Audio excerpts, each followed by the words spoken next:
Boa noite. Coloque-se em pé, por favor. João capítulo 14, verso de número 6. João capítulo 14, verso de número 6. Hoje à noite nós vamos falar sobre verdade. Olhe para alguém e diga: verdade. Mas quando é só uma palavra assim por si, quando a gente só diz verdade, parece que ela não tem nenhum significado e perde a sua potência. De forma concreta e profunda, o mundo, presta atenção no que estou te dizendo, o mundo nunca irá concordar com a Bíblia. Eu vou repetir para você, vou sair de cena, vou vir para cá, para ter uma focalização bem próxima. O mundo nunca vai concordar com esse livro. A tua faculdade nunca vai concordar com esse livro. Seu namorado do mundo nunca vai concordar com esse livro. Está furilando. Vou repetir. A sua faculdade, provavelmente alguns dos seus amigos, alguns dos seus colegas nunca vão concordar com esse livro. Nunca, nunca. Por quê? Porque a visão do mundo em relação à verdade bíblica é arrogante, exclusiva, intolerante e obscena. Agora, a visão bíblica ela é, para quem aceita e para quem vive, profunda, urgente, necessária, importante, vital. Ela nutre, ela alimenta, ela renova, ela restaura, ela ergue, ela recondiciona, porque é a verdade. Até mesmo quando aqueles que se opõem contra nós em relação a esse livro, se eles acreditam ou não, ela continua sendo a verdade. É por isso que as Sagradas Escrituras nos ensinam: passa o céu, passa a terra. Eu vou repetir, você está aqui hoje à noite? Você chegou aqui hoje à noite? Então me siga: passa o céu, passa a terra, mas as minhas palavras, elas o quê? Permanecem para todo o sempre. O mundo é um sistema, e dentro desse mundo, dentro desse sistema, existem segmentos, existem avenidas.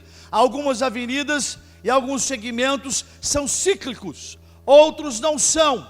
Alguns são dependentes, outros são codependentes. Agora, existe para nós como igreja uma particularidade muito interessante. A Bíblia chama de mundo um sistema com o qual eu e você somos estrangeiros. O que eu estou querendo te dizer com isso? Nós estamos de passagem.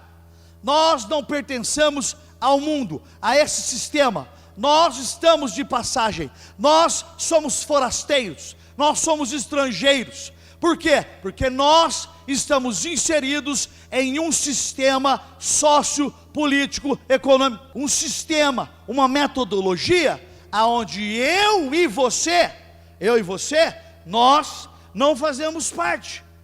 Nós não fazemos parte. Então veja, nesse sistema de mentira, de verdade, e aonde parece que tudo agora está cinza, não tem mais o preto e o branco, é cinza, está mesclado, está misturado, e a gente passa a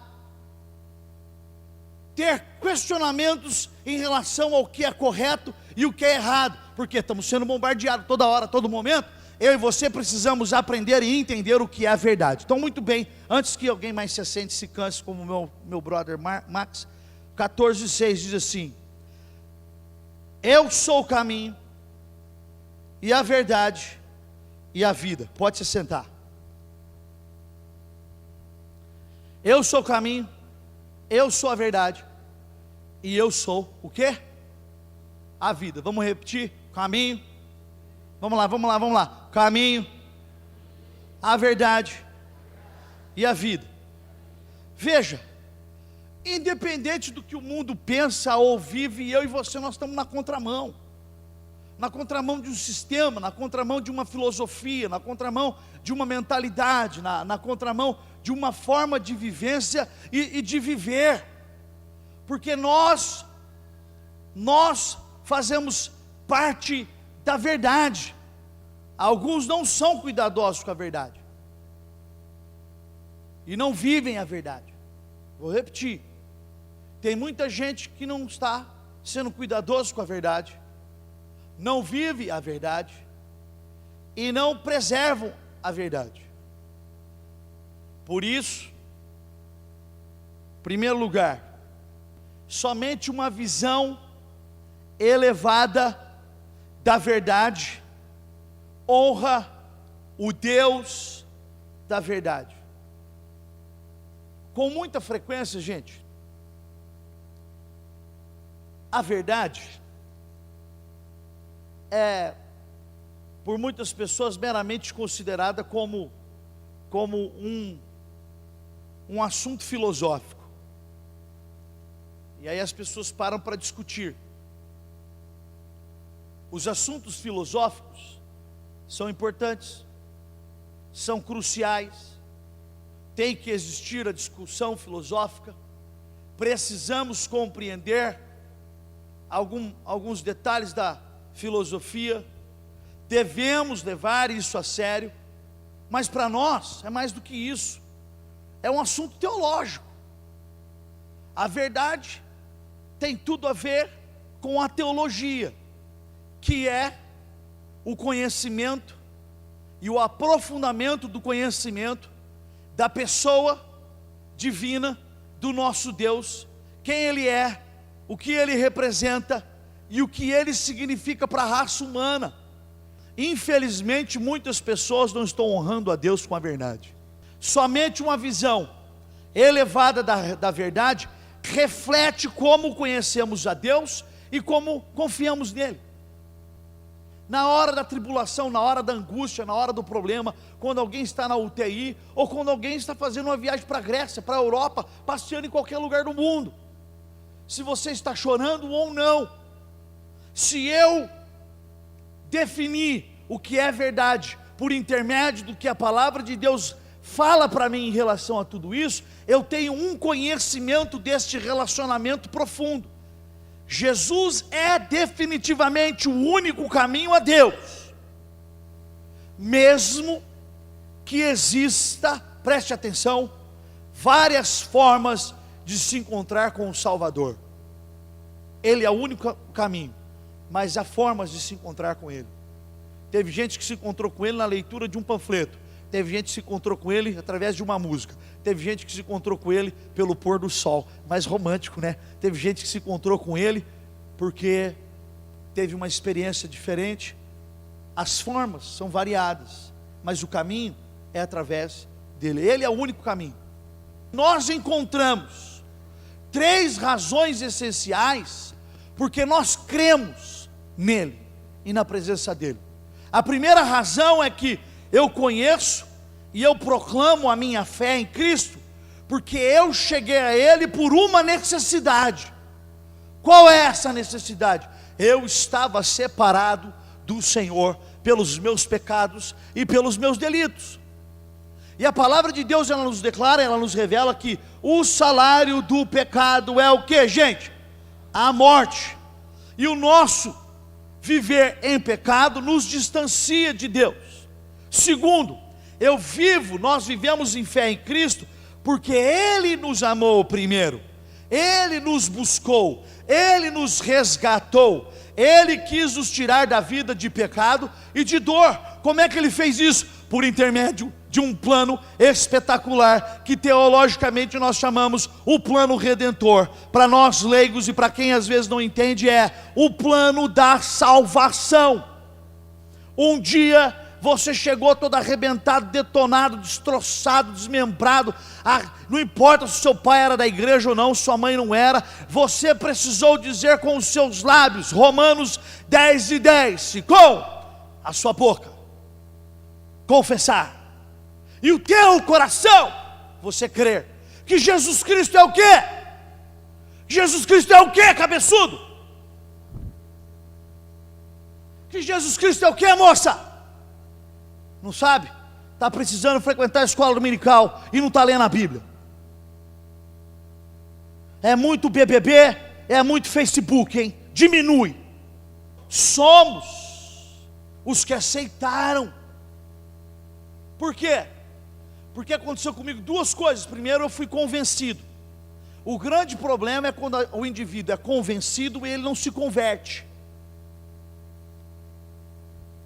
Convencimento, ou seja, na sua inteligência, no seu psique, no seu intelecto, você está convencido de que isso é o ideal, é a forma correta de viver. Eu devo andar assim, eu vou caminhar assim, é fera, é 10, mas ainda não houve uma conversão. Somos os que aceitaram, porque nos convencemos e nos convertemos de que todo o que se fala de Cristo e o Evangelho, de que tudo que se fala de Cristo e o Evangelho, são ambos a verdade. São ambos a verdade. Então, a minha fé, a nossa fé em Deus, não é irracional. A minha fé, a nossa fé em Deus, também não é um conector emocional. Eu tenho que sentir toda hora. Eu não vivo no emocional. A Bíblia me ensina que eu tenho que andar por fé, nem por vista. A nossa fé em Deus não é irracional, não é um conector também emocional, não é uma projeção psicológica ou um assunto somente ligado ao desejo, como que também não é o ópio das massas. O que eu quero dizer com isso? Com o ópio das massas? Que tem gente que acha que religião é cheirar um negócio, e a gente, o pastor, a igreja, o louvor, a religião, ela aglomera pessoas e se torna um ópio. Agora eu sou cristão, eu sou evangélico. Nada a ver com isso, não é um ópio. A pessoa que vivia na mentira, quando ela encontra a verdade, ela quer seguir aquilo que é verdadeiro, e não dá mais para continuar nas práticas erradas, distorcidas ou ilícitas do dia a dia, ou aquilo que a sociedade quer fazer você ou eu engolir. E tudo isso, senhoras e senhores, vai além da razão. Por quê? Porque existe mais para nós, como seres humanos, do que a nossa razão. A nossa fé é a garantia de tudo. Eu vou repetir: a nossa fé é a garantia de tudo. Somente uma visão, muda a tela, elevada da verdade, pode te capacitar, diga capacitação, pode te capacitar em suas tarefas e afazeres. Deixa eu ler isso aqui para você. Sem a verdade, todo grande empreendimento na ciência e conhecimento humano viverá colapsos e conjecturas. Sem a verdade, a vital profissão do jornalismo e a pesquisa, por intermédio dos pesquisadores, como que a nossa habilidade de compreender os eventos do dia e discernir os sinais do tempo, se dissolvem apenas em rumores. Sem a verdade, o mundo político, o business, se derretem apenas em regras e jogos de poder. Sem a verdade, o precioso dom da liberdade se torna licença para libertinagem, e perdemos todos os elementos importantes que nos mantêm juntos e conectados. Sem a verdade, o que é que resta? É a verdade